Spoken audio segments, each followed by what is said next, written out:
dizendo que vai começar em breve. E está chegando aqui Zona Zen, Walter Leone. Gravando. Já está gravando? Aqui está Walter, dizendo boa que sim. tarde. Seja bem-vindo. Eu queria lhe fazer um pedido de permissão de gravação dessa aula, porque a gente gostaria de gravar Dulce. Você tem algum problema com isso, Walter, com a gravação? Nenhum, minha linda. Vamos gravar com certeza. Perdão pelo atraso, eu estava no médico, tá? Tá.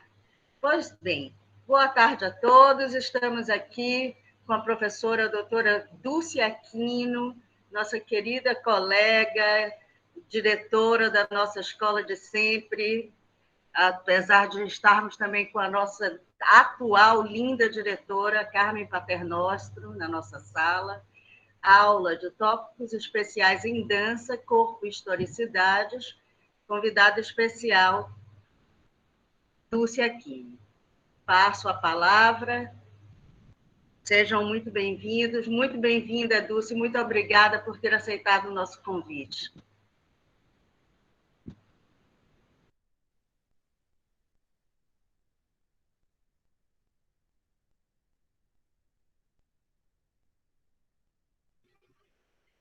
Microfone de Dulce.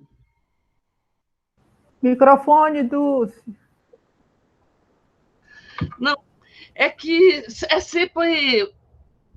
Eu quero agradecer o convite, claro. Eu tenho uma paixão por esse curso que nós criamos aí, que Carmen foi, que é o curso profissional, acho isso importantíssimo. E sempre, ainda mais quando eu vejo pessoas, ex-alunos, e esse trabalho tão lindo que vocês já fazem na sociedade. Aqui na sala eu fico emocionada, e a sensação sempre de entrar na sala é a sensação de que vocês sabem bem aquele dorzinho na boca do estômago, aquele sufoquinho assim, que a gente entra no palco. É a mesma coisa de dançar, a gente, quando a palavra vem como performance. Outro dia falaram assim, você é performática, agora fica... Eu gosto mesmo, e eu acho que isso é a dança, me deu. Então, eu estou com toda essa coisa do meu corpo inteiro aqui, com muita emoção e com muita alegria para falar para vocês. Eu pensei, quando vocês me convidaram, as professoras deram uma série de possibilidades. Eu tenho trabalhado muito, porque antes de sair como professora, me aposentar, né? Eu, em 17, comecei a entrar mais na política, entrar mais, mas eu sempre fui dentro. Eu sempre fiz política desde muito cedo e entrei exatamente para aproveitar, que eu acho que política é uma das coisas mais importantes que se faz, não politicagem, mas política, porque é trabalhar pelo outro, para o coletivo, para o outro, pensar em grandes ideias, em grandes transformações. Então, esse é o papel do político. E eu estou aproveitando o meu resto de vida fazendo isso, e que eu sempre gostei desde jovem. E como eu estou trabalhando muito com essa questão de políticas culturais, da dança hoje, da questão que eu vou trabalhar aqui com vocês, é um pouco dessa realidade nossa, porque a história não é só algo que você tem de estudar para você saber da história, você tem de estudar para você conhecer a si mesmo, para conhecer o seu passado, e para que o passado, que sempre está se repetindo em espiral, você saber como pode resolver questões que às vezes já lá estiveram e que você não tinha conhecimento. Então, é muito importante. Por outro lado, eu acho que o coreógrafo, o dançarino, o professor de dança tem uma cultura coreográfica, quer dizer, coreográfica na construção, como se constrói as danças. E essa relação, quando você estuda história, não é estudar as danças. E no final do século XIX você tinha o balé romântico.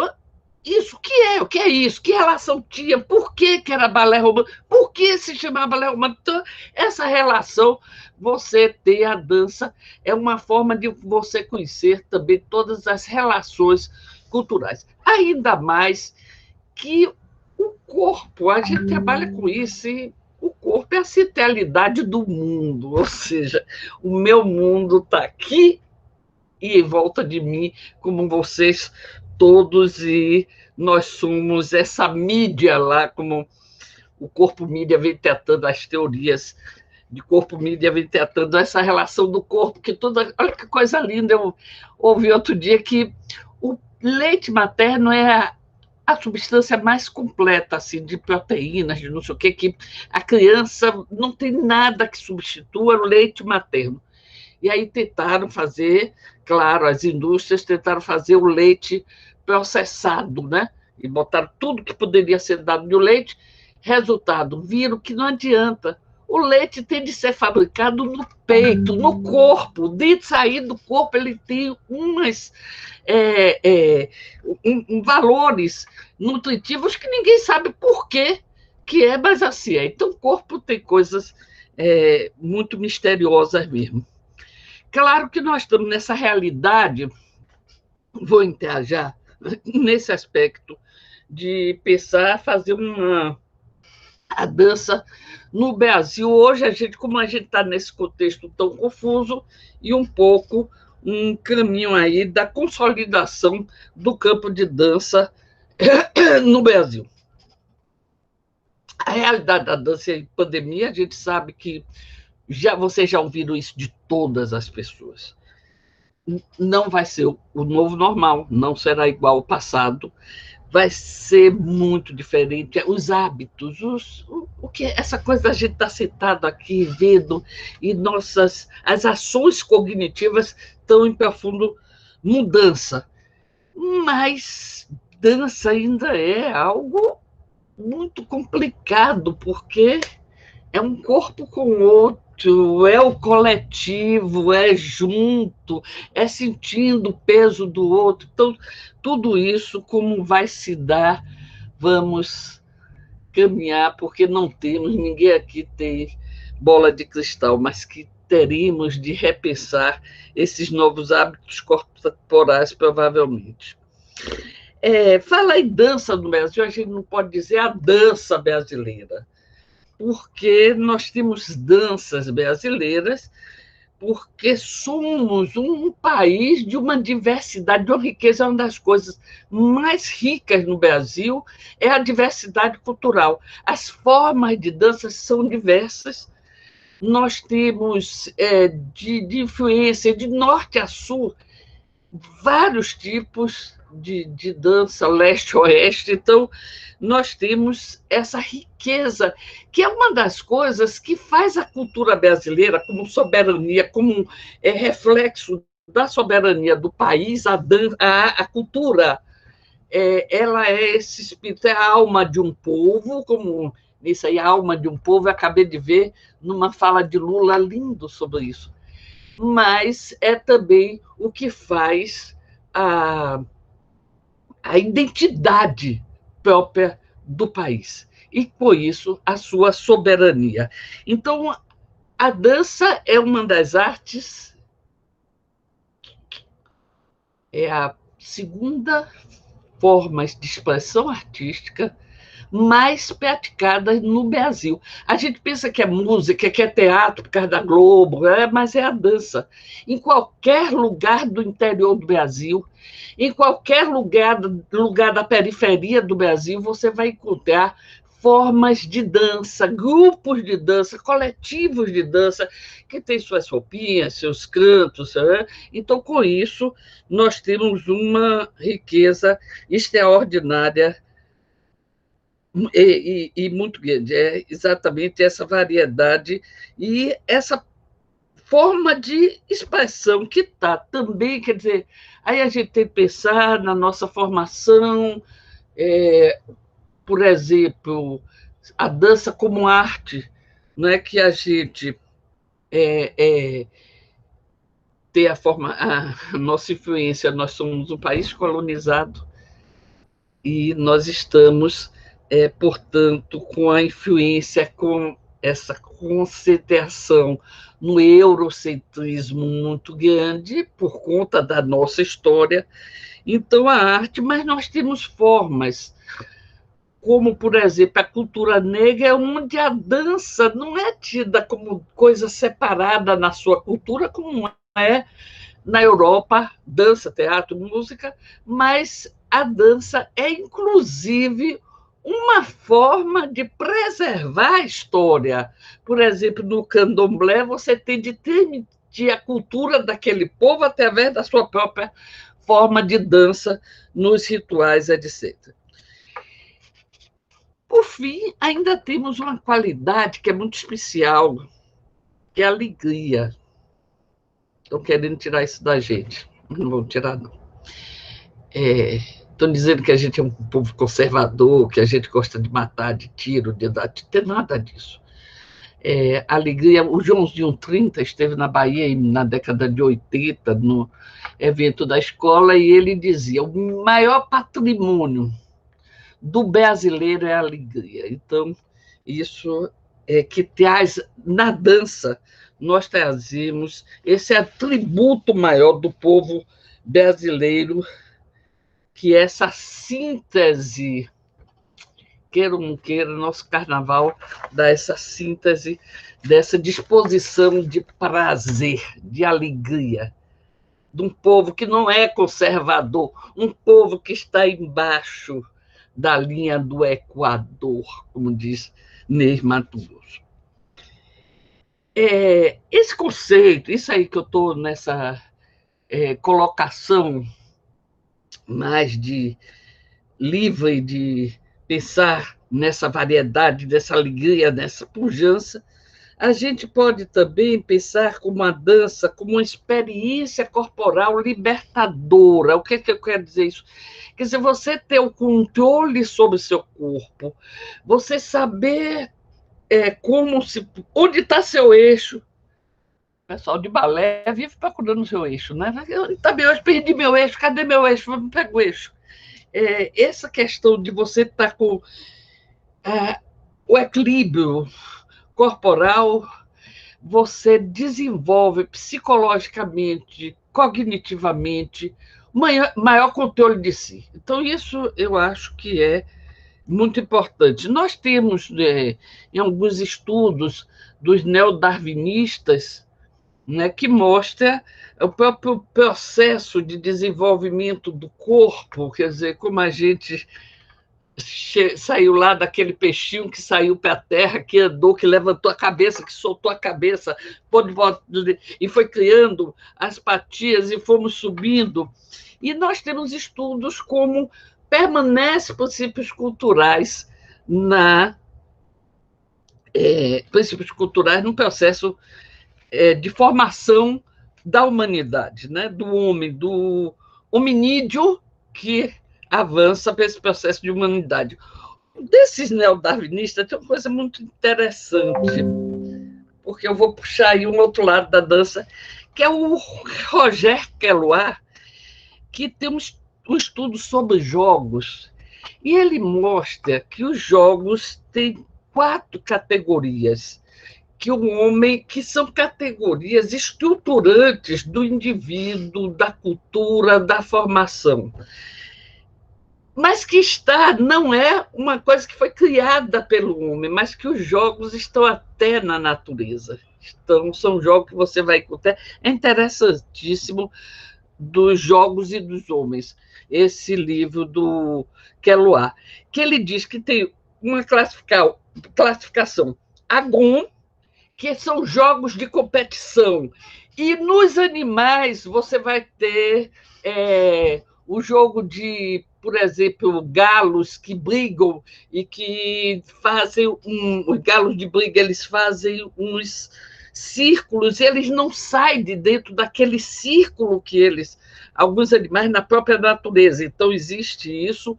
O mimicry, que é fingir um ao outro. Então, ele bota como exemplo que na natureza você vê um animal que, de repente, ele se veste, se transforma na folha que ele está próximo para que um caçador não o veja. Então, ele se transforma, seu corpo aí os lagartos que viram, camaleões que viram, e tem muitos insetos que você pensa que pega a cor daquele lugar que ele está, inclusive, se esconde. Então, esse mimicry, ele diz que é a origem, inclusive, do teatro, quando você faz a máscara e você se transforma em um outro personagem, né? E isso é muito interessante. E nós temos o ilinx, que é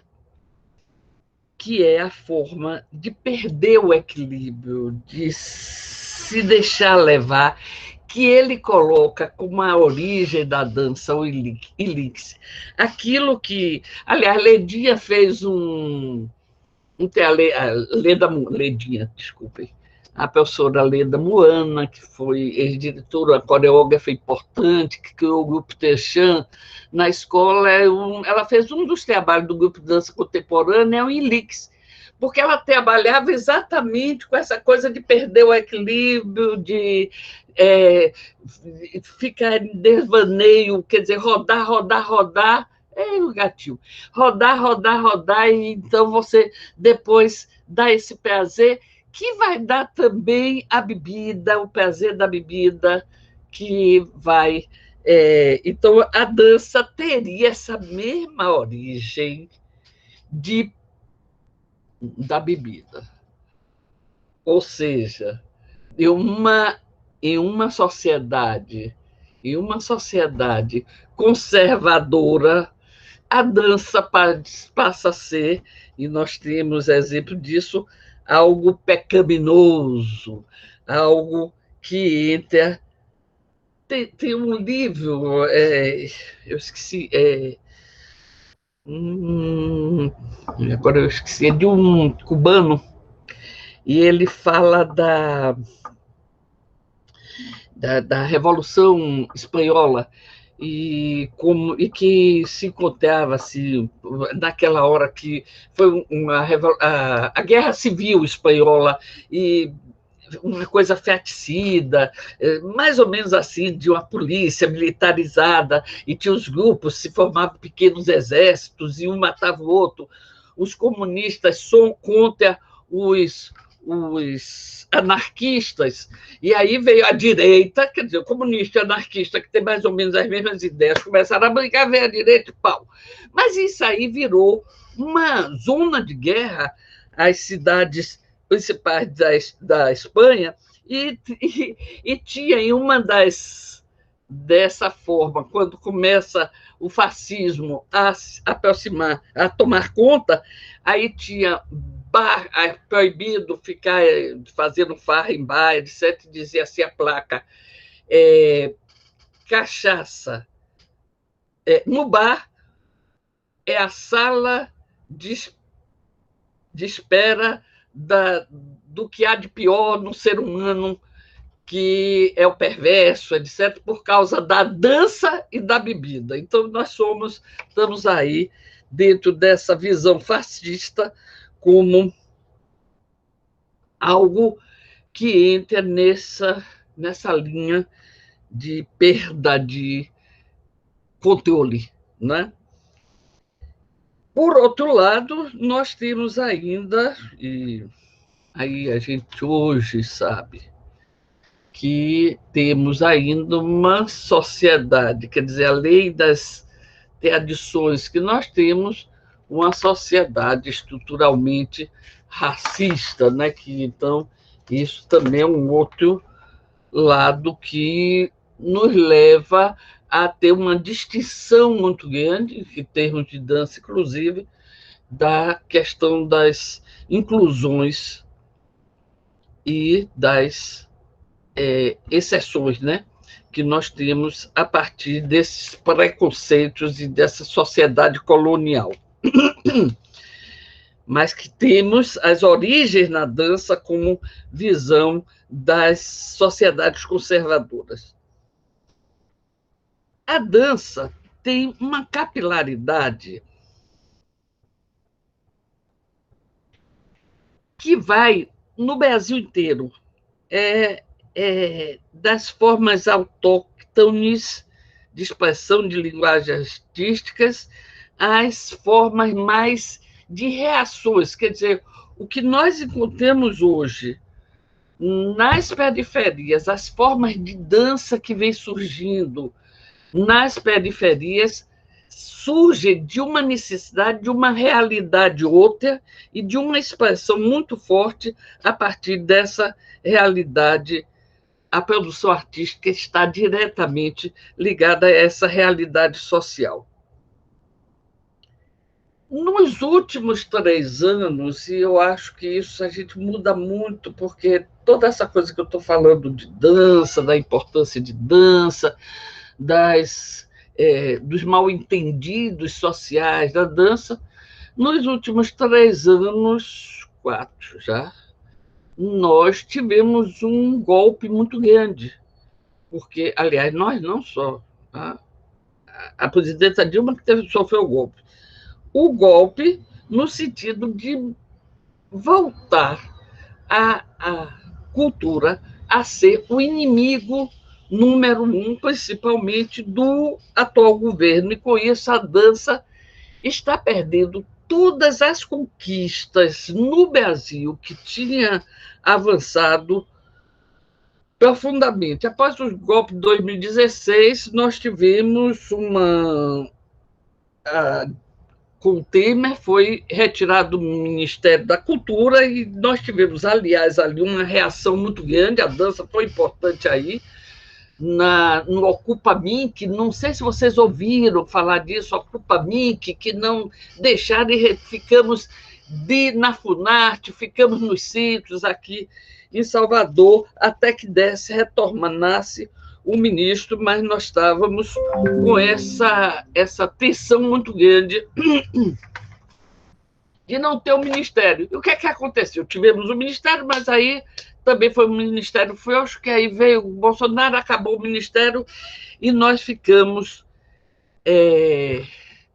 a ver navios em termos de uma política para a dança. E que avanços são esses? Eu estou dizendo assim, quer dizer, eu estou trazendo para o Brasil essa questão. Em 2000, a partir de 2000, houve uma reorganização do setor de dança.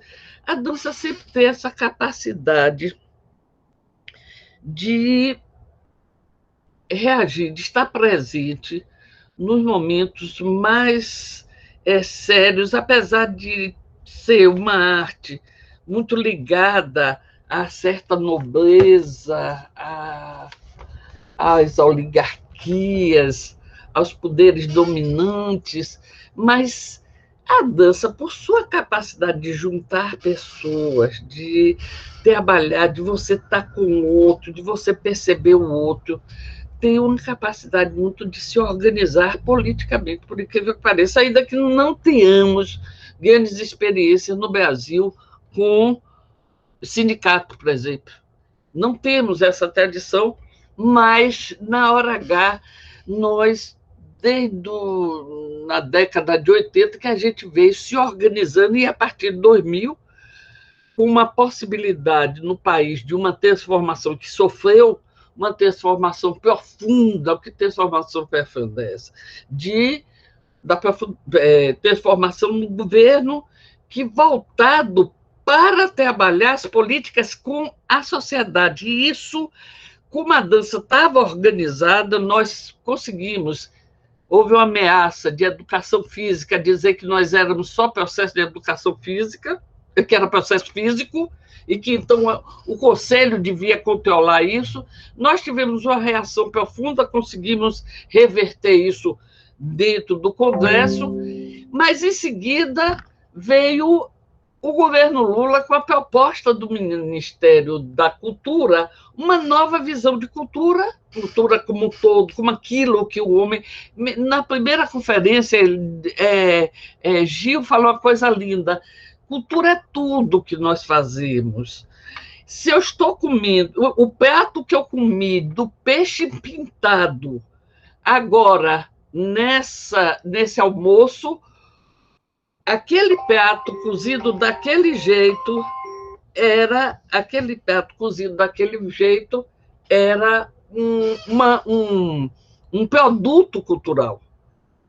Aquele prato era um produto cultural. Agora, o peixe que foi pescado era um produto da natureza, mas o peixe cozido dentro daquele prato era um produto. Isso está na primeira conferência que Gil fala. Então, essa preocupação com outro tipo do que é esse novo conceito de cultura levou a se estruturar no Brasil a busca do modelo de participação social na formulação de políticas. Então, com isso, nós tivemos uma orientação no sentido, mais ou menos, que já vinha se fazendo em outras áreas do conhecimento. Nós temos a primeira conferência de educação e saúde em 1941, que é para formular o que é isso. Essas conferências servem para formular, a sociedade civil se reúne para formular princípios, conceitos, levantar necessidades para indicar para o governo as políticas que devem ser feitas para aquela sociedade. E isso se avançou muito. Nós temos, para quem gosta de questões, agora nós vamos ter a conferência de dança, nós temos a produção do colegiado de dança, é o nível de todas as linguagens artísticas. Dança foi a que mais produziu, e aqui você tem um plano nacional da dança maravilhoso, né? Conseguimos transformar a cadeira que estava previsto somente uma cadeira para artes cênicas, nós conseguimos... deixa eu baixar aqui. Nós conseguimos transformar uma cadeira de dança e uma cadeira de teatro e não ficar com isso. Nós tínhamos uma presença lá no Conselho Nacional de Políticas Culturais, que foi exatamente esses conselhos que vai se fazendo. O que eu quero dizer isso é que o SUS, todo mundo vinha falando horrores do SUS, queriam acabar com o SUS, logo no início que Bolsonaro entrou, foi fazendo, querendo um modelo americano, e nós sabemos que o SUS foi a salvação do Brasil, porque era de a presença em todos os pontos, então era importante essa questão de você buscar. E, infelizmente, na medida que esse sistema foi abandonado, o colegiado, o conselho, não tem mais desde Temer, com isso nós fomos perdendo, e agora na Aldir Blanc, aliás, se vocês estejam atentos, vocês que são profissionais, a Aldir Blanc é uma lei muito interessante que vem aí, já estão saindo os editais, parece que hoje, agora, até tem uma apresentação. Vocês que são profissionais podem fazer projetos para atuar, para a gente ter um renascimento, podemos ter até um renascimento da dança no Brasil, se formos inteligentes e buscarmos essa possibilidade de avançar. E a escola, acredito que tem todas as condições de permitir que seus alunos desenvolvam projetos eficientes, né? Nós temos estrutura para isso, depois da pandemia, claro, porque é uma das coisas que prevê. Então, com o CNPq, que é o Conselho Nacional de Políticas Culturais, foram desarticulados, e com isso perdeu uma possibilidade. Hoje, não são todos os municípios que têm condições de aplicar a lei Aldir Blanc, que é um dinheiro que vem diretamente para os municípios, e com isso, que a lei os artistas foram os primeiros a parar e serão os últimos a voltar plenamente suas atividades. Aldir Blanc é uma lei que veio exatamente para tentar para essa questão do artista que está passando fome, mas também de restabelecer, dar condições aos centros culturais, aos grupos de desenvolverem suas atividades e, quem sabe, até emergir dessa pandemia com mais potência. Essas conferências foram feitas na época de Gilberto Gil, foram feitas 3 conferências, além de todo o conselho desses planos. Então, é algo que a gente, se vocês tiverem algum interesse em ver, pode ter até o plano de cultura está no site do Ministério, o plano de cultura, o plano de dança, quer dizer, para quem está tentando ver a questão da cidadania do artista envolvido com a sua cidade, com a vivência, com a política, no sentido do coletivo, um trabalho coletivo. Então, vocês podem atuar. Vendo esse material, é um material muito rico e ainda está com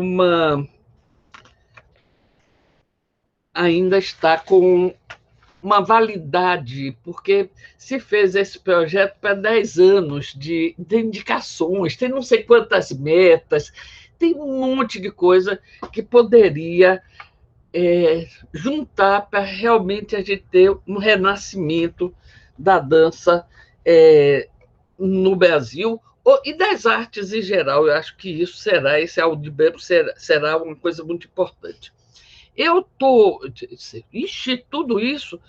Bom, eu quero fazer um apanhado de como a gente constrói esse campo de dança no Brasil. Eu disse no início que uma das características nós somos um país colonizado, onde o modelo, quer dizer, inclusive, um país muito...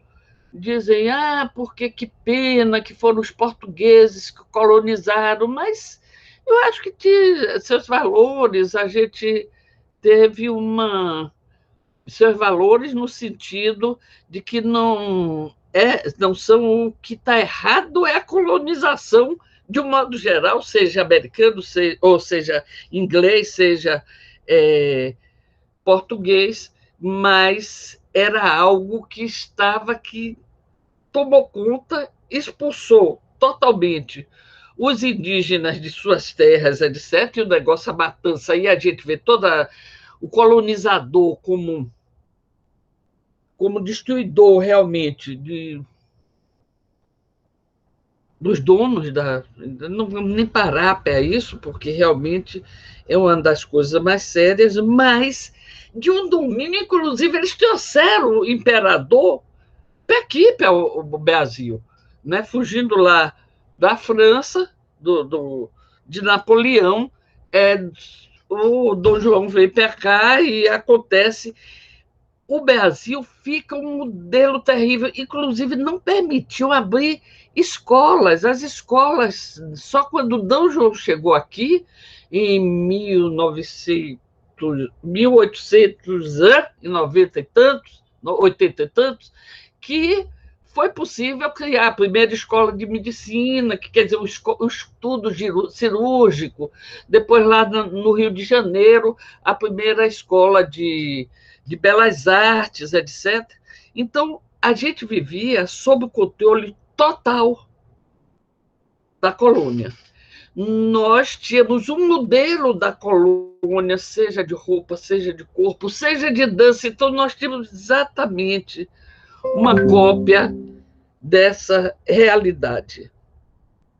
E isso, muitos e muitos anos, e a gente continua com esse processo capitalista, né, que domina, e aí nós estamos num processo muito sério de repensar no mundo inteiro a questão mais séria, que é o sistema capitalista. O próprio sistema está balançado, seus alicerces, né? Quer dizer, alguma mudança profunda ter de vir daí, eu não digo nem só no Brasil, mas nós tivemos essa formação muito... E aí eu quero que vocês entendam que independia, quer dizer, a história do Brasil está totalmente subjugada a esse colonialismo, né? Então, não vamos parar aqui, seria toda uma aula que a gente, ou uma outra, e você já tem estudos aí, na escola estamos numa área bem forte dos estudos da cultura negra, a questão dos africanos, dos escravos, etc. Então, a gente tem um estudo muito grande aí, tem muita coisa a fazer nesse sentido, mas nós temos também, na hora H, a gente tem uma influência tão grande que o balé clássico, que foi criado no Renascimento, na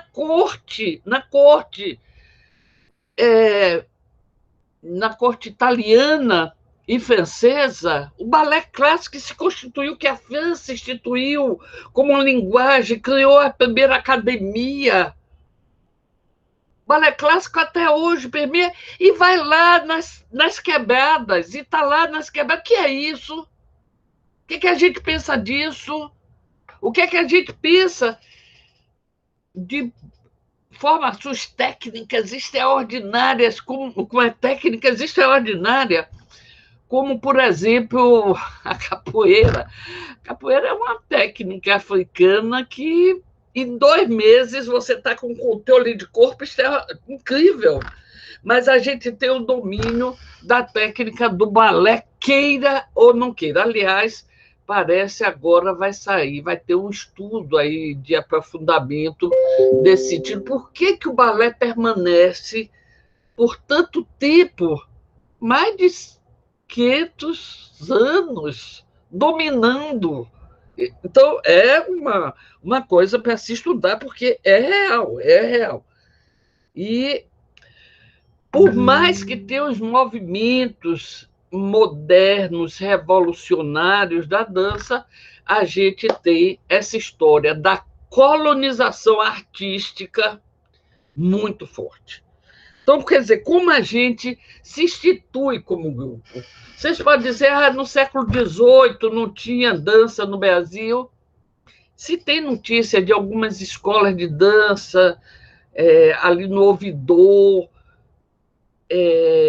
professores que vinham de Portugal e que por aqui ficavam, mas a gente vai configurar mesmo uma sistematização desse conhecimento da dança. Em 1909, a Escola de Teatro Municipal do Rio, porque se recebia muitas companhias. Quer dizer, quando em 1909 se cria o Teatro Municipal, né, que se constrói o Teatro Municipal, para receber as grandes companhias. E a gente vê que esse modelo teatral não, a arquitetura do teatro renascentista, palco, plateia, né? Que as pessoas mais importantes ficam me ajudem aí, que agora eu vou ficar na plateia ou nos... Camarote. Inclusive, o modelo do camarote que ficava o rei e a rainha.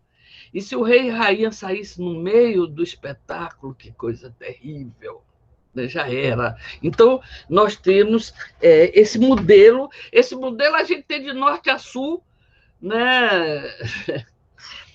A Bahia tinha também um teatro desse, ali na tarde, ali perto, na Castro Alves, era o Teatro São João, e tínhamos também um teatro Politeama, que isso no século XIX tocou fogo, no início do século XX. E tem um teatro belíssimo, que é o Teatro de Manaus, que foi na época da Guerra de Riqueza, de 1908. Então, tem da borracha. Então, nós temos esse modelo europeu, que é onde a dança se instala como? em 1927, aí passa a ter uma escola específica para a formação de dançarinos. Qual é a ideia nesses municipais? Era formar dançarinos para servir de corpo de baile, para evitar o gasto que se tinha as grandes companhias de trazer todo um corpo, que eles traziam a ópera, e aí tinha de trazer o corpo de baile, que na época era o que era mais importante. A ópera era tido como a forma mais completa da expressão artística, então vinha com essas... toda uma companhia, vinham de navio, etc., né? E isso era muito dispendioso. Então, você tem nos prédios dos teatros municipais sua própria escola de dança, que assim era na França também, assim era na Itália também.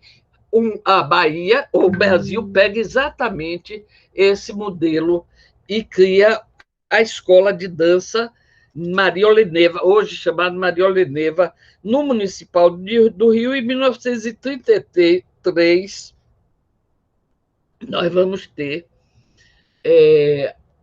o Municipal de São Paulo, também com essa mesma característica de criar uma escola de balé clássico para...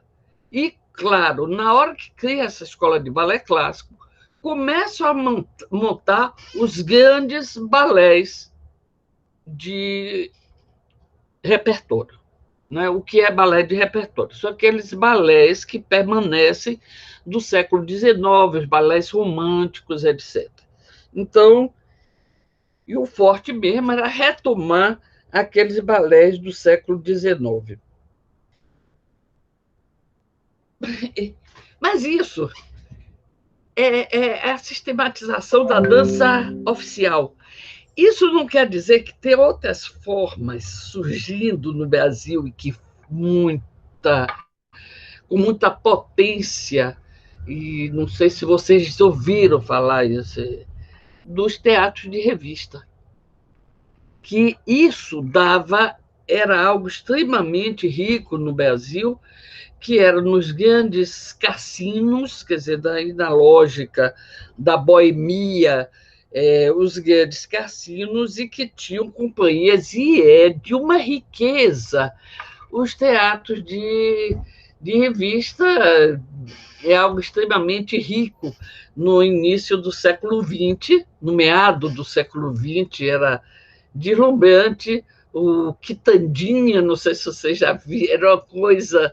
no Rio de Janeiro, um grande centro dos principais trabalhos de teatro e revista.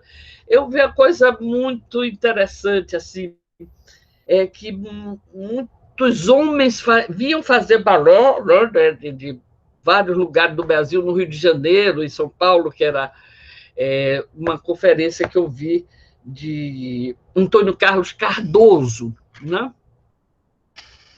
Vocês vão ter até num livrozinho que eu vou sugerir depois.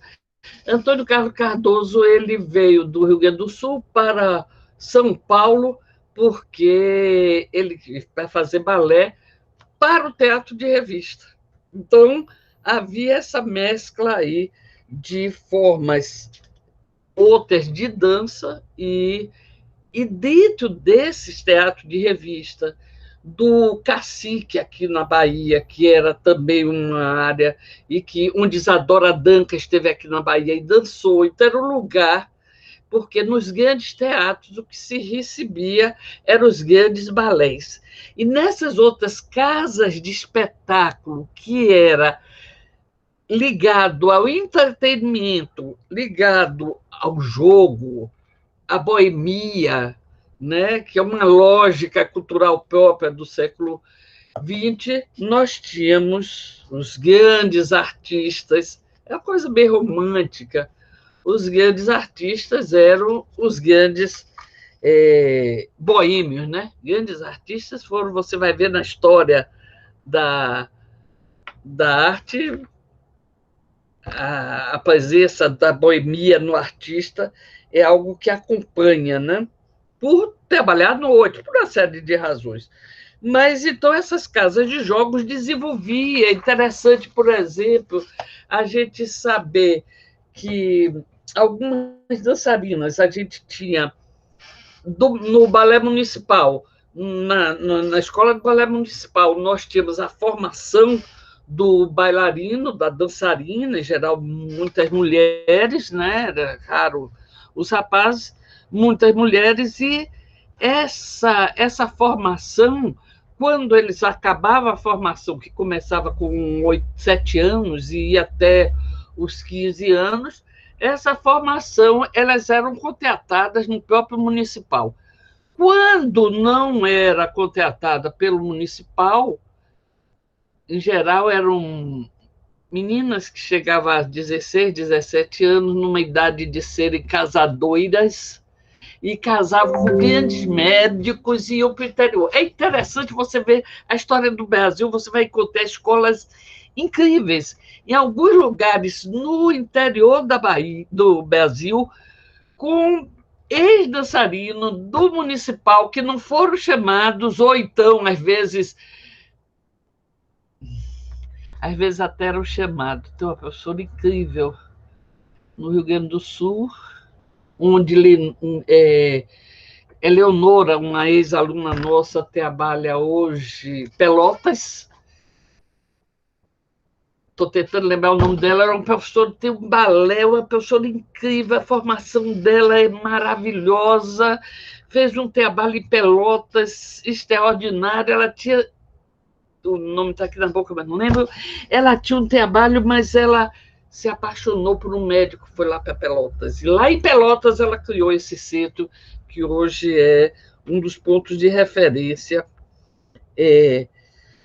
o trabalho que nós temos. Então, nós temos essa coisa do interior, mas sempre o balé. Olha só, sempre o balé. Claro que, se vocês forem olhar naquele Sucena, que é um Carlos Sucena, eu estava até com o livro dele aqui, que é um livro de que era um bailarino, Carlos Sucena, que ele estudou a história da dança teatral no Brasil. Ele fez um livro que não tem muita um teor acadêmico mais sério, ele juntava os programas, ele vai falando daqueles programas, mas é um bom testemunho para você ver um movimento, por exemplo, da presença, que eu sei que vocês já tiveram aula aqui com Carmen, de espetáculos do expressionismo alemão que passava por aí, pela Bahia, Isadora por Rio, São Paulo, vinha na Bahia no início do século, depois que nós tivemos um problema de desvio de rota e ficou só concentrado no Rio e São Paulo. Mas havia muitos espetáculos, mas a formação mesmo era presa ao balé, e esses teatros são núcleos básicos disso aí. Na década de 60, nós vamos ter surge um novo movimento no Brasil completamente anômalo. Fazer dança na Bahia, na década de 55, na década de 50, né? 60 é que a gente chega, mas em 55, 56 surge a escola de dança aqui, que é um fenômeno muito interessante, porque veio, eu acho que vocês já tiveram, sabe disso, mas com essa influência europeia, mas em outra linha da modernidade. Aí que não tem nada a ver com o balé.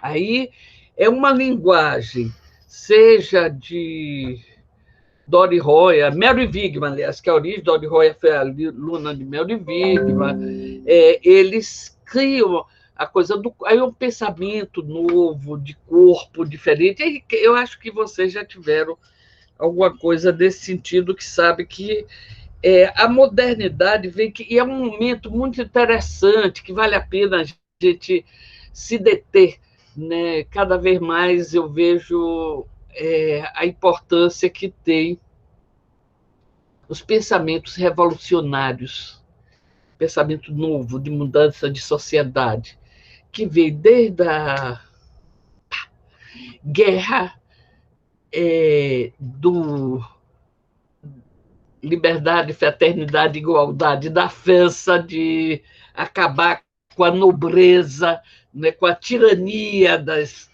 da corte, quer dizer, essa guerra que teve do povo sair da masmorra, de onde estavam presos para tomar e guilhotinar a burguesia toda, a nobreza toda, etc. Daquele ponto onde é uma reação do sofrimento.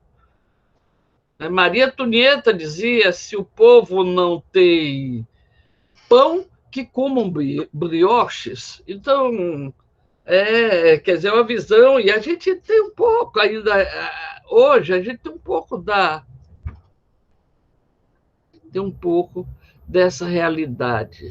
Se eu tenho o que comer, não me interessa. Se minha geladeira está cheia, não interessa se o outro lá está sem comer. Né? Então, essa reação que vem, que é exatamente essa mudança de justiça social, é sempre uma hipótese de mudanças reais. Tivemos hipóteses que deram certo, as outras não, sempre passando com dificuldade, com guerra, né? Eu espero que a gente, no Brasil, passe por mudança, porque não é possível continuar com um país tão injusto, né? de uma forma mais tranquila, que não tenhamos as guerras civis que outros países tiveram, e que nem sempre tiveram a melhor forma de resolver os problemas. Não vamos discutir aqui que forma, mas pelo menos desenvolver uma ação de maior equilíbrio social. O que nós temos é esse desequilíbrio social, que é próprio do capitalismo também, lá ainda, por melhor que seja a maravilha dos Estados Unidos, gente, mas vai para lá, vai limpar sanitário, isso que é difícil. Não vem para cá dizer que a solução é sair, mas a solução é mudar a nossa realidade quando ela é perversa. Então, nós vamos ter um fenômeno interessante, que foi esse movimento que lá na Europa vai, depois da Primeira Guerra, a Segunda Guerra, o nazismo, e aí o Hitler, até parece as coisas hoje, que dizem que aquilo não é uma arte clássica, que era uma arte pervertida, a arte moderna, porque a arte moderna não vinha para copiar o que está aí, a beleza desse mundo aparente que a gente vê, mas para trazer outras sensações, outras percepções, de criar outras formas de ver o mundo. Então, essa mudança que o Picasso faz de lá, ou que o Dalí faz daquela forma enlouquecedora dele, o Mondrian, quer dizer, aqueles artistas que começam a perceber outras formas, ou mesmo buscar o Henri, esqueci o sobrenome dele, que é muito interessante, que ele é um dos modernos que ele começa a fazer o Gauguin. O Gauguin, que ele desenha coisas e conta histórias incríveis, que teve países na África, não sei onde, e ele nunca viajou, não, mas era da imaginação, mas ele contava 1000 viagens e ele desenhava daquela forma, contando essas histórias. Então, não era Gauguin, não, era Rousseau, eu acho. Gauguin saiu, acho que teve, mas foi Rousseau que inventava, que botava os leões, as coisas assim, dizendo que tinha viajado. Quer dizer, o fake também está já há muito tempo, mas nós temos essa mudança. Então, isso se constitui nesse movimento na Bahia muito interessante, porque são esses ideários de mudanças da sociedade, de transformação, de justiça, de igualdade, de criatividade, que leva o artista também a mudar a sua linguagem, a não querer estar repetindo aquilo, a gente tem que dançar aquilo da mesma forma o tempo todo. né, nas montagens teatrais de palco, na relação palco-plateia, então vamos buscar mudar essa forma de fazer dança, de coreografar, etc. Então, isso aí é uma mudança profunda e vem muito no mesmo espírito, e aí a gente vai ter linhas diferentes, como, por exemplo, a escola da Bauhaus, que vale a pena a gente se dedicar uma vez, é aquilo que eu digo, a gente vê o Triádico, um balé que a Bauhaus fez, é o único balé que fez, mas nós tivemos na Bahia a influência da Bauhaus por causa de Rolf. Se a gente pega essa forma, essa expressão, por que era daquela forma, qual era o sentido da forma, onde a forma e a função tinha de estar colado, você não podia fazer um desenhozinho a mais se você tinha de fazer um objeto que era para botar café. Então, a função era de botar, cair o café, então tinha de ser as linhas muito limpas. A dança, então eles criam uma dança muito geométrica, e aí vale a pena a gente ver.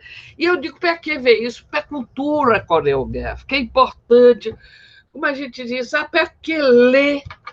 Porque não estou querendo acabar com os livros, dar imposto para o livro, para ninguém ler. Quer dizer, o que a leitura faz com a cabeça da gente, de possibilitar a gente imaginar coisas, ter mundos criativos. Assim também é quando a gente vê outras coreografias, a gente vai tendo possibilidades de desenvolver o imaginário. Então, essas formas muito próximas,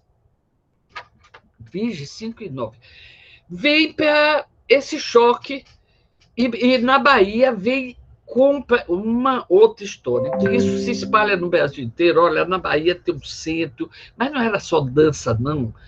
Foi música, foi teatro, então foi a grande ação do Edgar Santos de criar a Universidade Federal da Bahia, juntando as várias escolas que tinha antigas aqui, aquele primeiro teatro, escola cirurgiã que eu falei para vocês, e juntar numa grande universidade, que é a nossa universidade, a Universidade Federal da Bahia, mas com um conceito extremamente avançado de trazer a formação, não só a área de saúde, não só as tecnologias da engenharia, não só as letras, não só as humanidades, como estava, mas com a arte. A universidade com um grande laboratório de criação artística. Essa era a ideia. Então, ele não trouxe teóricos de arte para cá, ele trouxe artistas, ele trouxe Kohreuter, que era um extraordinário maestro e compositor que tinha estudos incríveis sobre a música dodecafônica. A música dodecafônica é uma música que é feita não com dó, ré, mi, fá, sol, lá, si, dó, não é com essa escala, mas com 12 tons, se desenvolve aí as relações e Então, aquela música... Aí trouxe isso.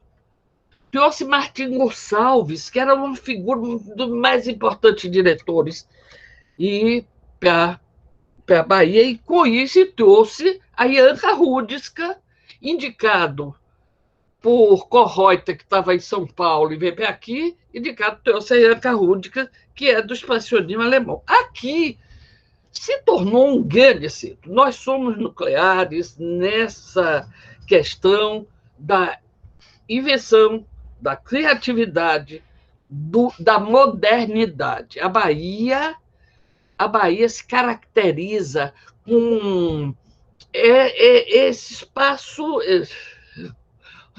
O reitor disse que é o planeta Bahia, né? Mas é um estado muito possante na área. E somos, até hoje, uma universidade que é a única universidade onde você tem todas as escolas de arte, todas as linguagens aqui, como escolas independentes. Então, Então, Edgar criou como esse laboratório, como um laboratório para transformar a Bahia, o Salvador, num grande centro artístico, porque eu disse lá atrás que a gente tinha perdido a mão, porque os navios não vinham mais, paravam em Pernambuco e depois iam para o Rio de Janeiro, quando saiu o governo daqui. E não parava mais na Bahia. Então, ele quis um renascimento da Bahia. Claro que aí, nesse momento, tudo isso foi possível porque tinha petróleo, o petróleo é nosso, estava se encontrando petróleo nas bacias baianas, dava condições da gente estar, condições econômicas da gente estar desenvolvendo esse centro extraordinário que foi desenvolvido. Então, essa escola serve de centro importante. Veio Klaus Viana, que era um professor de dança em Minas, que surgia com uma novidade de um balé. A busca, ele era muito ligado a um grupo que, historicamente, em porta de literatura, o Ivan Ângelo, etc., que era uma turma que pensava o Novo Brasil. Então, você tem a Semana de 22, a influência da Semana de 22, que é um assunto para também quem gosta de história, ou algum de vocês queiram desenvolver. É interessante vocês verem que de que se tratava isso, dessa mudança. Então, o Klaus estava dentro desse espírito, mas com a formação de técnica de balé, ele veio para a Bahia com o Angel, a Marilena Martins e tal. Então, nós temos esse grande centro na Bahia, em 56, que vai até 63. Nós temos, inclusive, o grupo de dança contemporânea vira uma referência, viajando para o Sul, uma referência da dança com Rolf Gelewski, da dança chamada aí, a gente já chamava dança contemporânea. O que quer dizer que besteira é essa? Não, é porque dança contemporânea veio a ser discutido isso em São Paulo na década de 90, esse termo. Dança contemporânea e dança nova. Surge a dança nova e a dança contemporânea. Mas a gente já aqui chamava, no conceito de que contemporaneidade não era o estilo, que a gente não estava fazendo o estilo, nós não fazíamos uma cópia da dança de Rolf Gelewski, nós não fazíamos uma cópia da dança de Anka Rudska, mas nós tínhamos, os alunos tinham uma formação para criar sua própria linguagem artística, sua forma de fazer dança. Então, era completamente diferente de uma formação de dança voltada para lá.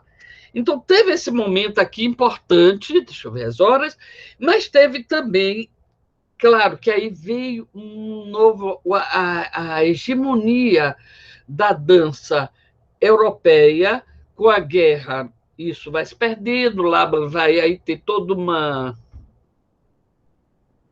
caminhar, que eu acho que aí a professora Carmen Pódio Del Sartre, quer dizer, desses caminhos que foram a influência que se teve nos Estados Unidos, etc. A própria Isadora Duncan, né? Então, a gente tem esse fluxo aí, dessa hegemonia da dança moderna. O Curti-Joz, interessantíssimo, o Curti-Joz vai para Chile. O Chile desenvolve também uma importante aqui do Brasil só, e a Bahia não, mas curte a escola. Depois a ditadura acabou com isso no Chile, mas o Chile teve um bom centro, a ditadura lá no Chile também. O Chile teve o Curti-Joz, que veio e criou também uma escola numa universidade lá no Chile. Isso foi muito importante. E dessa linhagem aí também, a Dori Roya influenciou muito a dança Dori Roya, aluna de Mary Wigman, influenciou. Tudo isso fugindo do nazismo, saindo da Europa, fugindo do nazismo, e Laban na Inglaterra, né? Então, nós temos uma mudança muito grande nós temos essa influência desse centro importante, que isso vai até mais ou menos 64. Quer dizer, por que eu boto isso? Porque 64 foi a grande mudança, onde a gente teve uma ditadura muito forte. E todos os projetos, também a universidade teve. Você não vê essa perseguição? Tira 20%, tira não sei o quê. Foi disso para pior. Ou, se a gente não cuidar, também vai chegar ao que era. As universidades sofreram muito, inclusive, de pessoas estranhas que entravam para assistir aula e dedurava professor que fala disso ou fala daquilo. Né? Então, parece que hoje há uma proposta estranhíssima de criminalizar o professor. Parece que nós pegaríamos, ou podemos pegar, 9 anos de cadeia se falarmos em comunismo. Parece que foi apresentado hoje um projeto de lei pelo senador Eduardo Bolsonaro, eu acho. Um projeto de lei disso, que nós podemos ser, se a gente fala de comunismo. Então, essa saída, a gente vai ter uma mudança profunda no Brasil, mas nós começamos.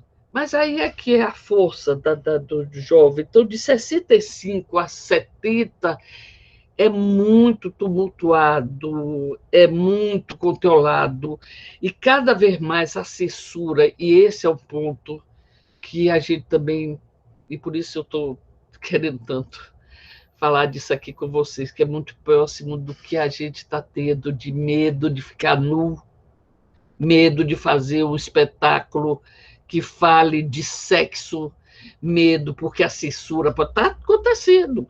Está acontecendo agora censura para...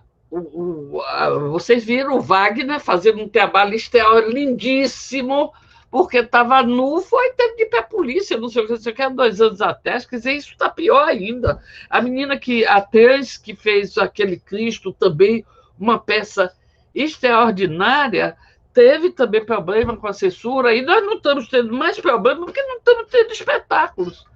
Ou começando a ter a tal autocensura, que é a pior coisa. Então, nós passamos esse 65 até 70, e eu acho que é importante, 70, a gente tem um ano, é muito interessante, vocês quiserem, podem ver, eu falei hoje até com esses 70 anos de trajetória, é um livro do Itaú Cultural, que fez uma série de mesas sobre os anos 70. Por que isso? Porque em 65 a 70, a ditadura vai crescendo cada vez mais, oprimindo o autoritarismo e as buscas de saída. O artista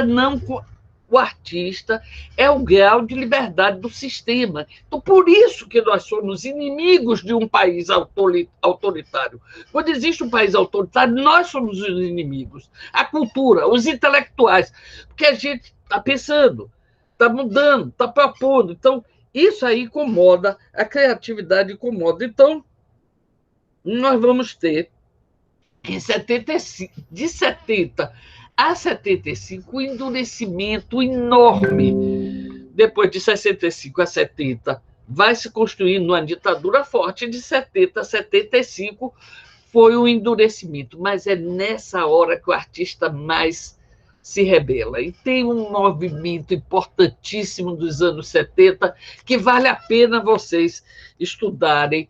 Quem gosta de ver essas coisas, vale a pena vocês estudarem. Claro que aí nós vamos ter séria influência nesses anos, em 75. Por que eu falo tanto 75? Porque 75 foi um grande momento. Parece que há um setor de água de divisão aí, de 75, com a morte de um jornalista, Vladimir Herzog, que ele morreu, disseram que ele se enforcou, e não foi nada disso, tal, e na prisão, e com isso começou um movimento na sociedade, e aí a arte foi que, olha só, em São Paulo teve uma presença muito importante, ainda que fosse também através do balé, mas teve um movimento muito importante do estágio nesse período. Foi muito importante, porque o estágio começou a trazer questões de operário, questões indígenas, ainda que esteticamente até incomodasse a nós, cá modernistas. A Bahia, os modernistas não lhe gusta muito de uma linguagem acadêmica mas que escute mais. Mas foi um papel importantíssimo. Por que o estágio tem um papel importante? Porque ele começa a trazer a juventude para assistir dança, porque era o único lugar que estava falando de operário, que estava falando de índio. Então, isso se tornou um fenômeno.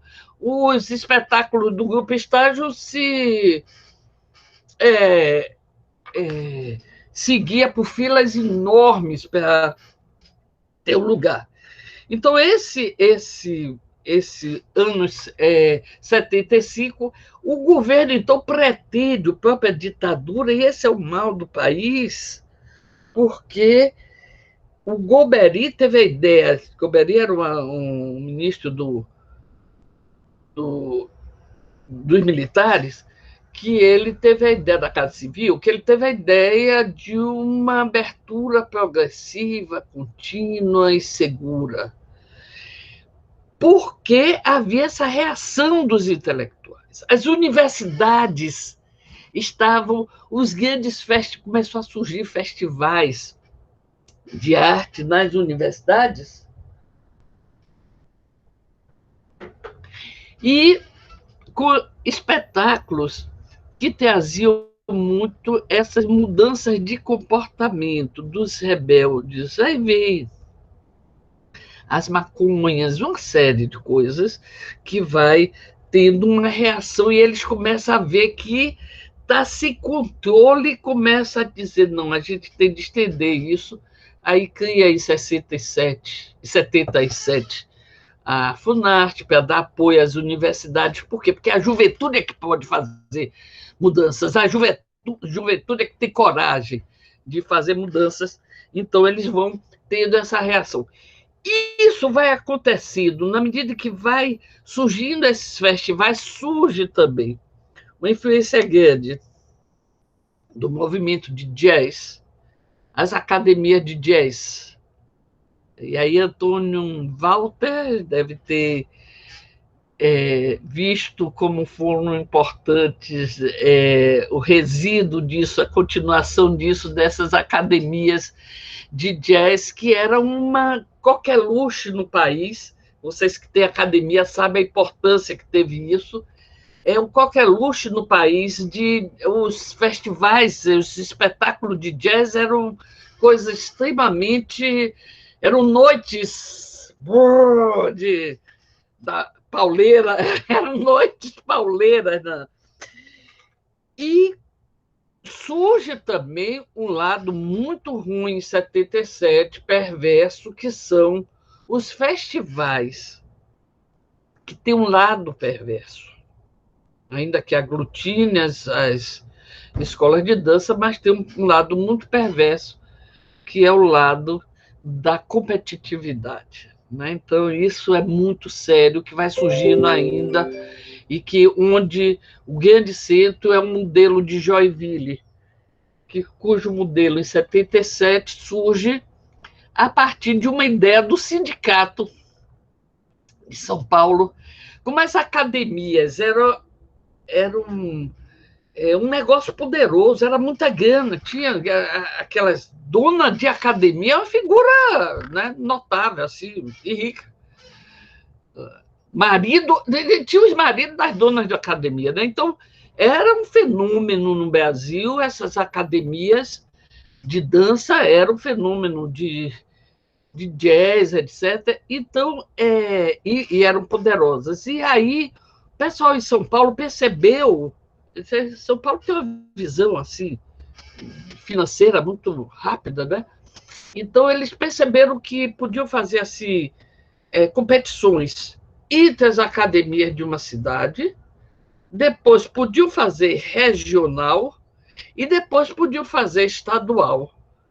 Então, esse foi o modelo que Maria Pia Pinocchio, a grande figura importante da dança no Brasil, ainda que com essas influências, né, criou esse modelo que Joinville, com o investimento da sociedade muito grande nesse evento, virou um modelo do grande festival que eu chamo perverso, por causa.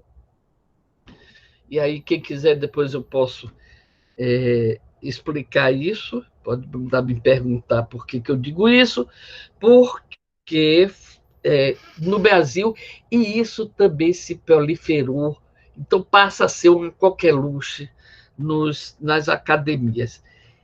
Eu pulei uma coisa que eu acho que é muito importante.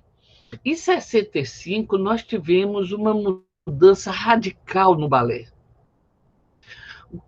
O fenômeno, que se eu estivesse numa sala de aula, eu ia perguntar para vocês, quem sabe o que é esse fenômeno em 65, no início dos 60, que teve uma mudança radical no balé. Se eu tivesse na sala de aula, eu ia ficar até mais animado, porque é um porre vocês ficarem assistindo aí. Em 60, na década de 60 e 65, a Inglaterra lança um projeto incrível de colonização no mundo, que é o Royal, o método Royal. O método Royal é um grande investimento inglês da potência capitalista, do neoliberalismo, da colonização. E esse Royal vai para o mundo inteiro, criando um modelo que eu chamo o método de uma aula só. Ah, o que é isso? É que você passa um ano fazendo uma aula só para chamar os examinadores de lá da Inglaterra que vinham examinar. Claro que isso vai se modificando, mas eu estou dizendo na origem. Eles mandavam, não admitiam, não tinha. Era tão forte esse modelo inglês que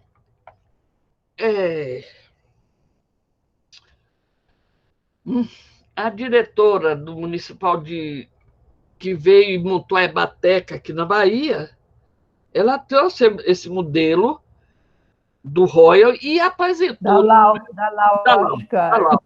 Trouxe esse modelo e apresentou como para o Conselho Federal de Educação. E se nós não tivéssemos a escola que nós temos, a força da escola que nós temos, hoje, no Brasil, o profissional de dança teria o título de professor de dança, aquele superior de dança seria revalidado pelo MEC que tivesse o certificado da Royal. Porque essa proposta foi para o Conselho Federal. Então, era tão forte que chegou aí com uma possibilidade da formação acadêmica de um professor de dança, seja o da Royal. Então, veja esse fenômeno que veio lá e aí isso se prolifera, gente. Se nós temos aquela historinha que eu falei dos balés, daquela professora que se formava muito bem formada de balé, com boa formação, que tinha um piano que acompanhava, aquelas músicas, que para montar um balé estudavam quem é o personagem, porque aquele personagem faz isso, faz aquilo, vira essa coisa no interior de você ter uma aula que você treina aqueles alunos o ano inteiro e depois faz a montagem. Claro que, como nós somos criativos, isso há mudanças, mas na sua gênese é isso. É um fenômeno de dominação. Eu vou acender a luz aqui, porque já está ficando escuro aqui para mim. De dominação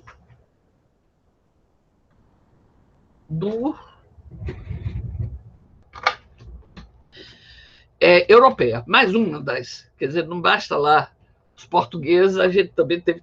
Como temos agora uma opção de coisa aí de. Então, nós temos esse fenômeno lá em 65, e volto para 75, onde nós tivemos. Mas aí, paralelo a Joinville, paralelo a esse processo, surge uma coisa importantíssima no Brasil e foi fundamental para uma nova pensamento de dança no Brasil, que foi a Oficina Nacional de Dança Contemporânea, que foi um evento criado na Bahia, na nossa universidade, na nossa escola, que trazia que era porque nós estávamos com o apoio da Funarte na abertura política, o apoio para criar os festivais de arte nas universidades. E aí criamos a Oficina Nacional de Dança Contemporânea dentro do Festival de Arte da Bahia. Agora, por que isso foi importante?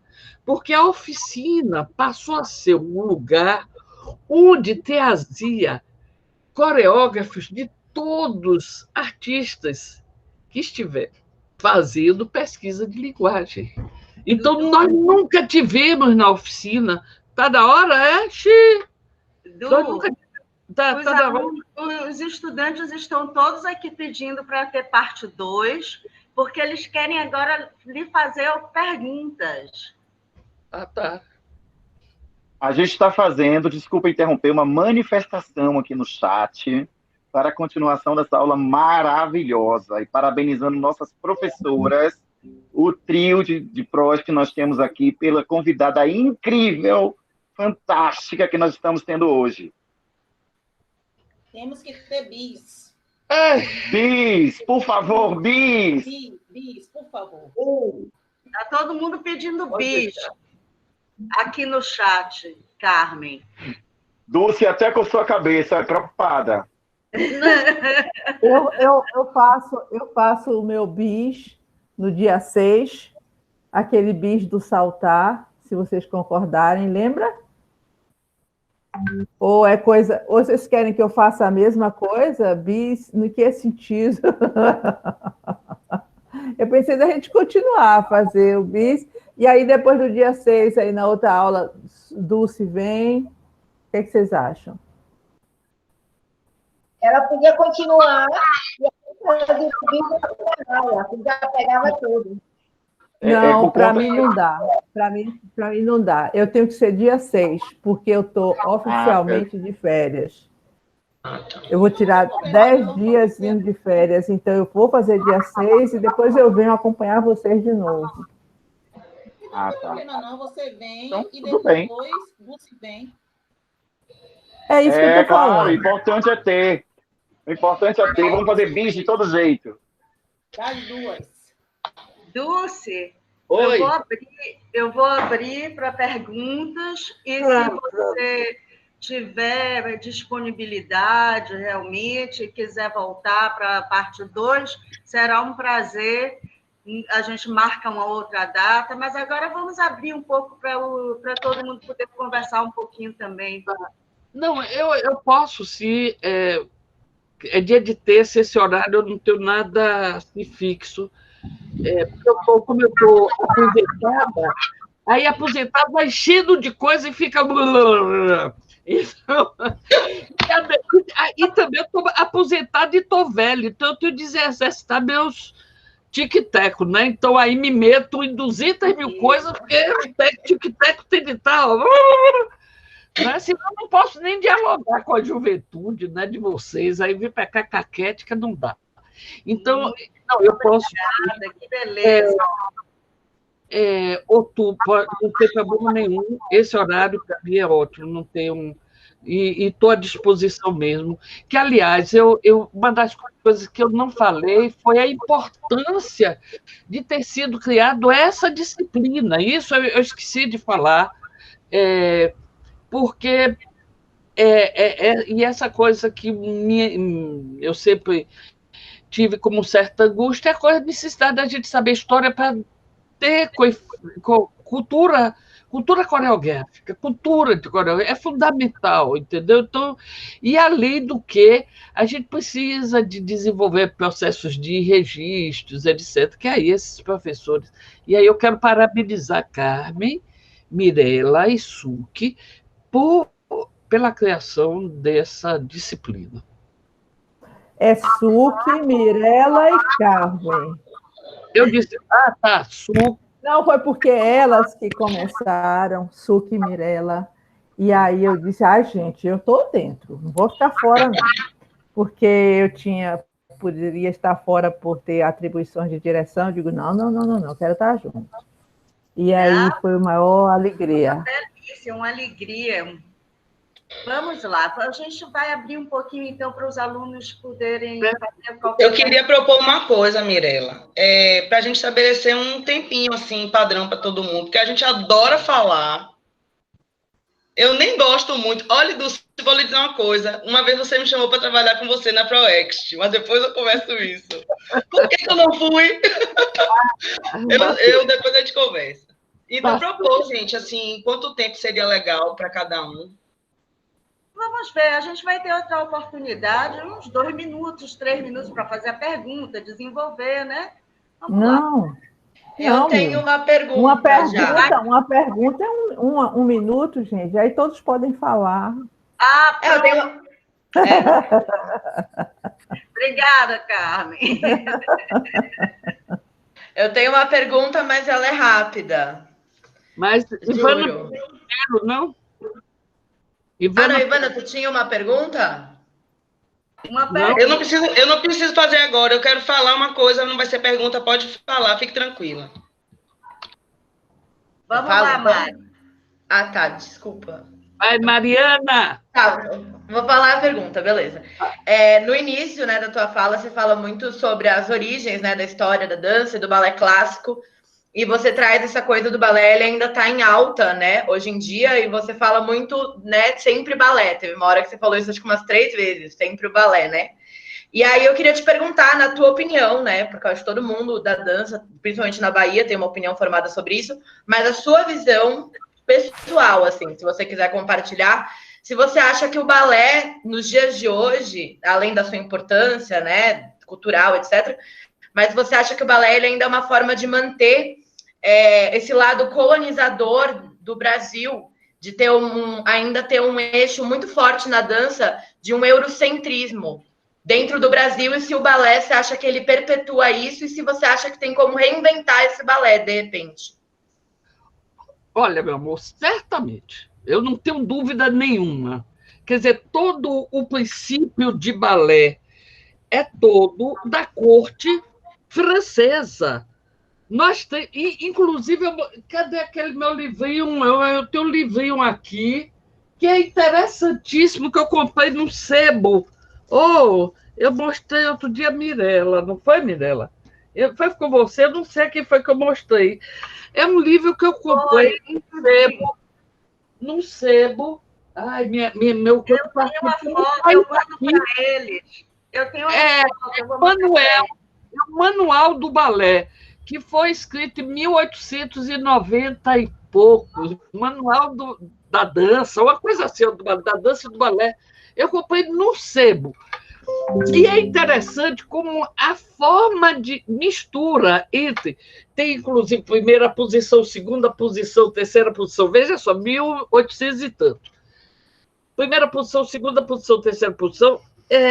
e a forma de você estar nas relações. Quando você tira uma moça para dançar, você não deve conversar coisas pesadas. Quer dizer, tem uma relação entre o estar social e o dançar com esse princípio. Então, vem daí todo esse... Eu não tenho dúvida que tem isso. Porém, eu também não tenho dúvida, e eu acho que você não necessariamente precisa ser de balé para você dançar, né? Claro, aí a gente... Sei que, por exemplo, nós fizemos um movimento muito forte antes da ditadura, e por isso a gente pode aprofundar depois, em 65,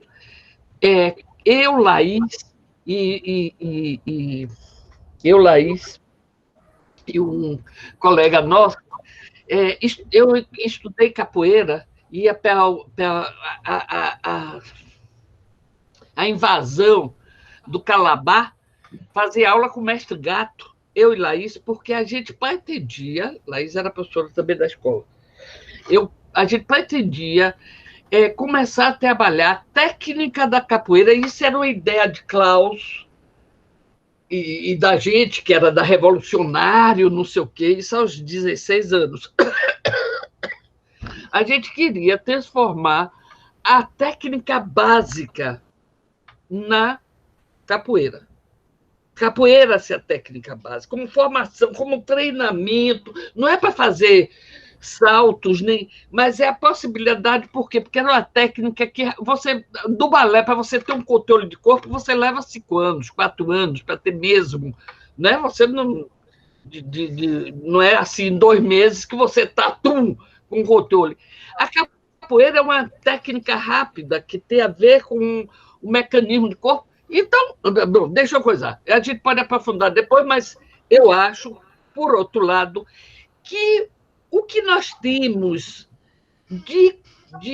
da hegemonia europeia, do controle do consumismo, de que cultura a gente consome, do entretenimento americano, da Globo, o balé é um instrumento importante para esse mundo. Não estou falando para a criação artística, mas para o mundo do entretenimento. O balé tem esta função, porque uma técnica que se desenvolve em 5 séculos é uma técnica eficaz, assim, que deixa seu corpo. Agora, se você pensar em como ele é na formação da criança, claro que hoje tem experiências, eu não duvido que o Gego está fazendo... É Gego? É. Nosso aluno está fazendo uma pesquisa incrível, acredito que ele vai. Como essa outra professora está levantando lá no Rio, a Ana Teixeira, em São Paulo, Ana Teixeira está estudando por que essa existência, essa permanência. Porque o balé é tão permanente, apesar de tanta reação, inclusive contra a hegemonia europeia, né? Mas não sei se eu respondi como você queria, mas... E, claro, eu tinha preconceito horrível com balé. Eu só gostava do balé de Klaus, porque ele fazia o estudo anatômico, botando assim a gente nos encaixes, porque eu era da modernidade, entendeu? Então, eu tinha 13 anos quando a professora de ginástica do colégio de aplicação me botou para fazer assim, para exercitar o músculo, né? Fazer uma espécie de demi-plié. Aí botou paralelo e depois separou em primeira para fazer. Eu continuei fazendo em paralelo. Ela disse, Dulce, é para abrir o joelho. Não, isso é anti-anatômico, eu não faço, professora.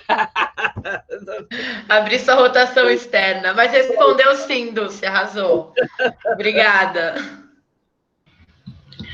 Dulce, boa tarde, gente. Eu tive um probleminha familiar, meus pais estão idosos, minha mãe está com Alzheimer e não pude entrar antes. Dulce, eu não vou fazer uma pergunta, eu vou aproveitar um comentário seu sobre a questão da ditadura, que eu coloquei até no chat aqui, e tentar ser rápida. A gente não pode perder de vista que nós não temos brasileiros que brotaram, tiveram esse interesse no bolsonarismo, essa identificação que brotou. Eu acho que nós tínhamos, sim, pessoas que já eram muito identificadas com essa questão e que encontraram um nome e uma voz. O bolsonarismo existia antes de Bolsonaro. Nós temos que pensar que nós temos uma pauta moral muito forte, que a arte incomoda, porque a arte, ela lida com tabus como a nudez, porque somos nus, estamos vestidos. Lida com tabus como a nudez, lida com tabus como a morte, lida com tabus como a sexualidade, lida com o pensamento crítico que se forma. Eu entrei em dança no ano passado e sou muito feliz pela minha escolha. E vejo, inclusive, que eu fui no passado uma pessoa que pensava que a escola de dança, para que estava ali? Que bobagem, dança para que escola de dança, para que faculdade, né? Então, assim, a gente não pode perder de vista que e dentro da universidade, quantos professores, servidores e alunos, mas os alunos são mais passageiros. Que a gente não pode perder de vista isso e não perder de vista que eles não estão com medo de enfrentar, e a gente não deve ter medo também, né? Que as esquerdas se desuniram. Eu falo esquerda, gente, porque assim, no campo progressista tem esquerdas extremas, esquerdas ao centro, e não dialogam, enquanto que as direitas que estavam desunidas estão se reunindo de novo para continuar apoiando o projeto de nação neoliberal autoritário. E é uma tendência no mundo.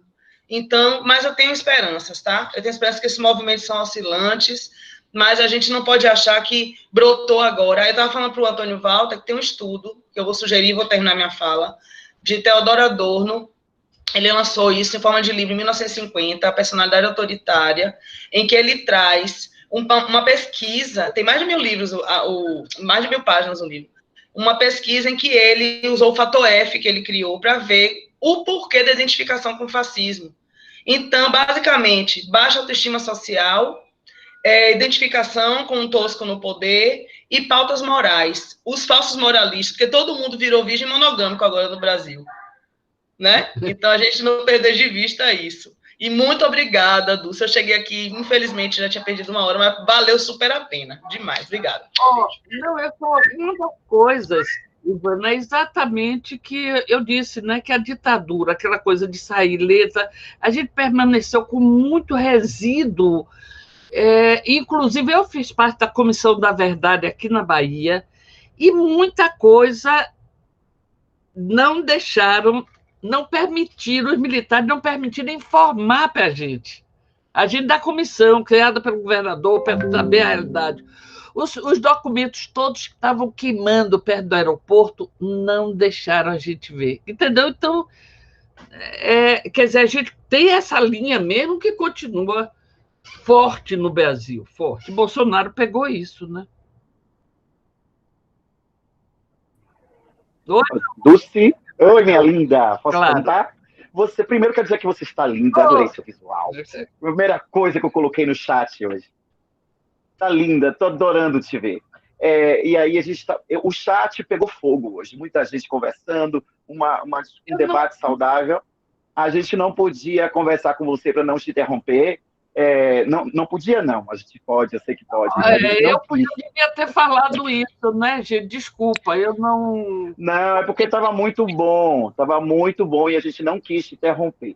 Mas aí, pegando aqui o raciocínio da minha colega Ivana, sobre essa nossa nova postura que eu considero meio complexa, para não dizer horrível, dessa repressão internalizada. Eu queria saber como é que você sente isso? Porque eu, como artista, eu venho sentindo isso na minha companhia de dança, que já tem hoje 30 anos, eu comecei muito pequenininho. Eu não participei dos festivais lá da década de 70, não, Dulce. Mas depois... Eu não quis dizer isso, eu quis dizer que você que tem academia sabe da importância dessa academia. Claro, né, bicho? Eu sei, meu amor, estou brincando. Mas, assim, o que eu venho sentindo na companhia de dança, na pele, é que a cada ano a gente fica mais careta. Eu me lembro da década de 90, quando eu fiz um espetáculo chamado Oráculo, As Respostas de um Deus, aonde eu comecei a discutir valores religiosos no palco, e eu achei que ia ser um absurdo, que eu ia perder milhares de alunos no ano seguinte. Porque até cena de gente cuspindo na Bíblia eu tinha no palco. Jamais eu conseguiria colocar esse espetáculo hoje no palco. Jamais eu teria coragem para colocar esse espetáculo hoje no palco. Na época, no ano seguinte, eu dobrei de alunos, de dançarinos na companhia de dança. Foi um retorno incrível. Tinha cambista na porta vendendo o ingresso pelo dobro do valor. Eu me lembro que há 2, 3 anos atrás, eu precisei trocar o nome de um personagem de um seriado musical que eu tenho chamado As Aventuras de Cafundó, que é uma candomblessista para feiticeira. A gente não podia chamar ela de alguém que estava no terreiro, alguém que estava do candomblé. É uma comédia, então o tempo inteiro a gente brincava com isso, com essa brincadeira das religiões, e a gente sentiu-se tão pressionado pela comunidade evangélica da companhia de dançarinos que a gente não conseguiu sequer. Hoje eu voltei a chamá-la de candomblessista, de terreiro, de cada um na sua dentro da história. E aí, o que é que você pensa sobre isso? Essa repressão que a gente tanto viveu, quer dizer, que vocês viveram na época da ditadura, ela está sendo vivida hoje por esse corpo que é político, né, o tempo todo. Nosso corpo é político, só que de maneira internalizada, o que é muito pior, na minha opinião. Você está falando aí, eu estou olhando aqui o livro que eu tenho, uns estudos muito interessantes sobre a questão da repressão. Porque vocês lembram que no Brasil começou há 3 anos atrás, primeiro com aquela exposição que teve. Aliás, eu tenho. Eu vou mostrar que é de verdade, porque disse que estou pegando papel e botando no fundo para dizer que lê. É cenário, Dulce. Não é possível, é muito livro. Vocês lembram esse que museu? Dá para ler aí, não? Cartografia da Diferença na Arte Brasileira, de Gaudêncio Fidelis. Que museu? Que foi sobre, no Rio Grande do Sul, que fecharam. Olha o catálogo. Só que esse catálogo, como não existe mais esse livro, está fechadinho e eu tenho pena de abrir, porque disse que ele está custando já R$5.000. Então, que disse que sabe se eu tiver com dificuldade aqui, eu tenho isso para poder fazer o leilão. Então, eu ganhei isso aí. Então, essa exposição, que aí o conservadorismo do Rio Grande do Sul foi há 3 anos. O conservadorismo do Rio Grande do Sul, e foram para a porta, gritaram, aí o Itaú, que deu dinheiro, suspendeu, aí eles foram levar para o Rio de Janeiro, aí também teve movimento, depois teve o Wagner, depois teve essa tese. Então, esse livro que eu tenho mostra esses espetáculos e apresentações que foram todas perseguidas. E diz uma coisa que eu digo naquele manifesto do ANDA, não sei se vocês viram aquele manifesto que eu fiz do ANDA, que eu cito a fala, eu estou também procurando, que ela diz assim: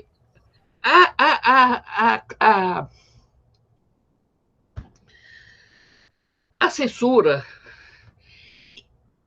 penetra na sociedade, entranha como erva daninha na criação artística, surge na sociedade e avança para a autocensura, que se entranha como erva daninha, impedindo a criação.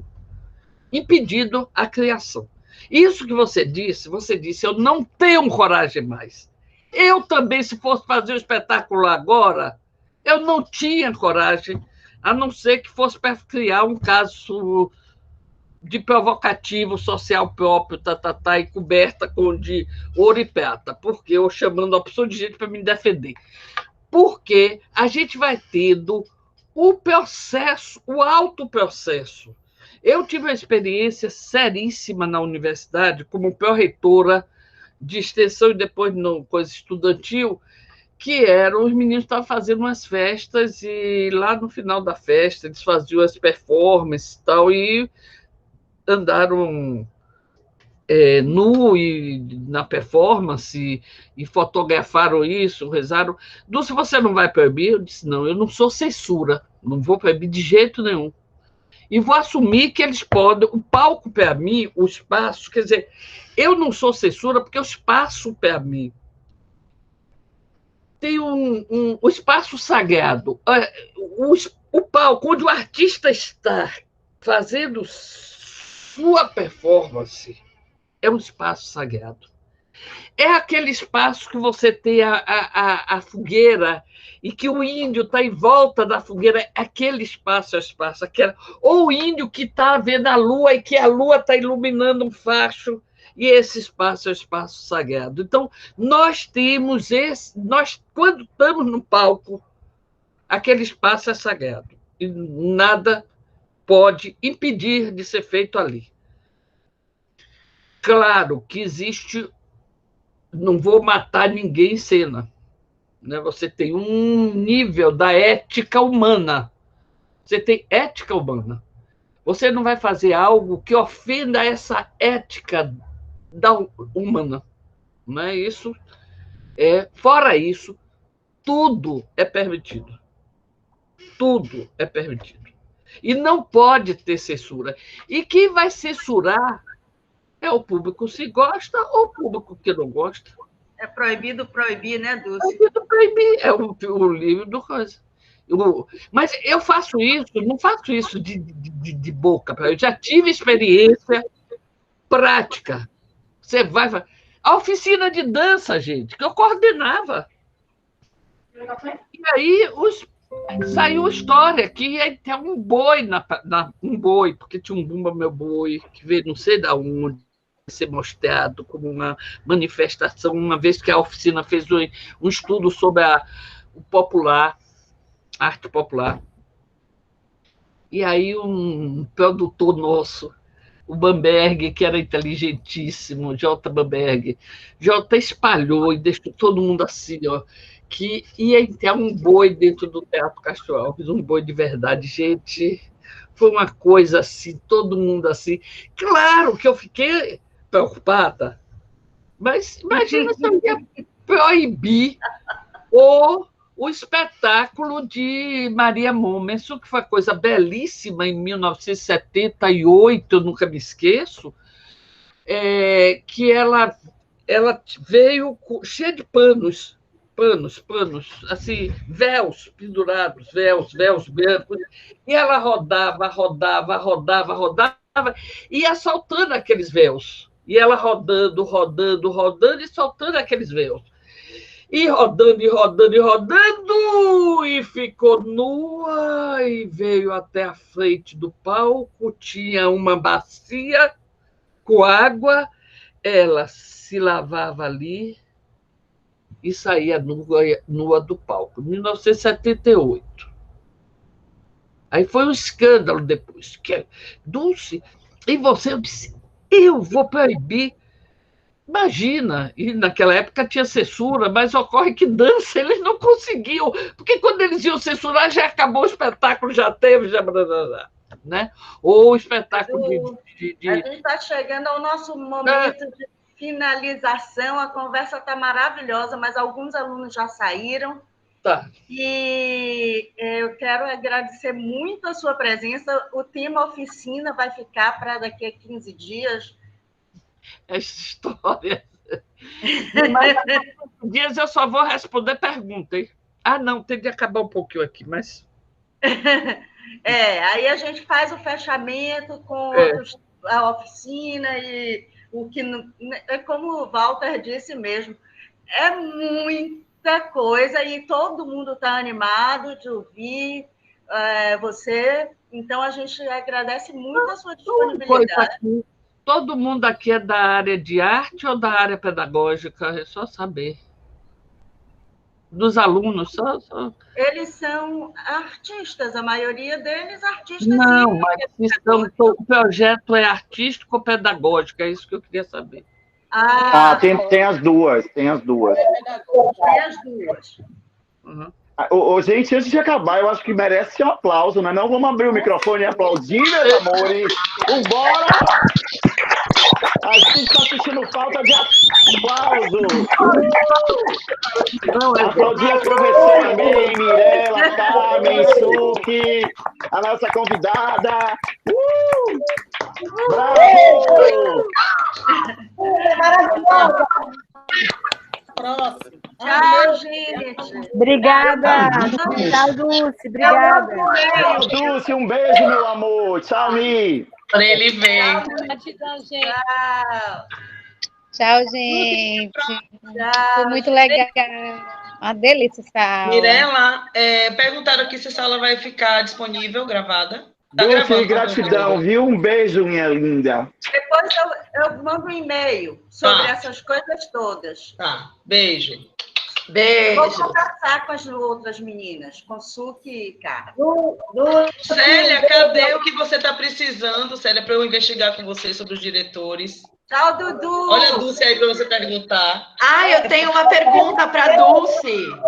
Dulce, não, é muito rápido, é só o livro. O livro que tu mostrou, qual o nome do colegiado? Tá aí do teu lado. Ah, eu botei o livro aqui no chat. Ai, mas aí eu vou perder o chat. Só me diz o nome rapidinho. Não, esse aqui é Câmara e Colegiado Setorial de Dança. Relatório de atividades 2005 a 2010. Beleza. Esse, Mariana, tem uma cartografia da diferença também. Cartografia eu peguei. Esse nome eu peguei. Eu não tinha pegado esse que ela mostrou lá no início.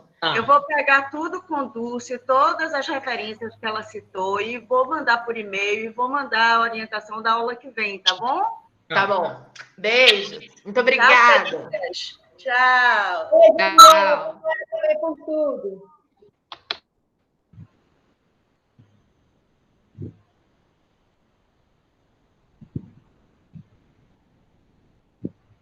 Du? Diga, meu amor. Muito obrigada. O povo me adora, né, menina? O negócio é maravilhoso. Foi linda a aula. Vamos lá. Mas agora você arranjou mais um trabalho. Não, mas também é bom. Eu gosto, porque tem muita coisa. Eu vou parar a gravação, só um instante. Ah, tá. Pronto.